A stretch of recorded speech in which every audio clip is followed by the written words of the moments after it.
Breaking news, Narayanganj রূপগঞ্জে miking করে লোক জড়ো করে ঘুরিয়ে দেওয়া হয়েছে রূপগঞ্জের ৮০ বছরের পুরনো একটি মাজার এবং মসজিদ। দর্শক কি বলছে? দর্শক অনেকেই বলছে আলহামদুলিল্লাহ, আবার অনেকেই এর তীব্র নিন্দা জানিয়েছে। অনেকেই বলছে যে হাসিনা আবার ফিরে আসুক, আবার অনেকেই বলছে ডক্টর ইউনূসের পদত্যাগ চাই।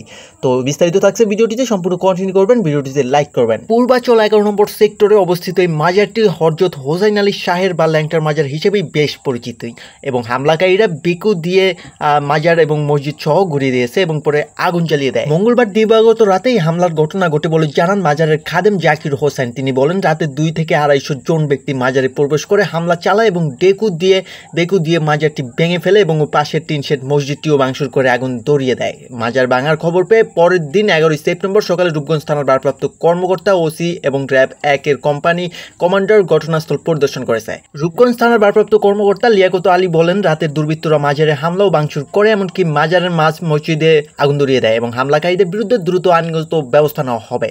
পরবর্তী আপডেট পেতে চ্যানেলটি সাবস্ক্রাইব করবেন। ধন্যবাদ।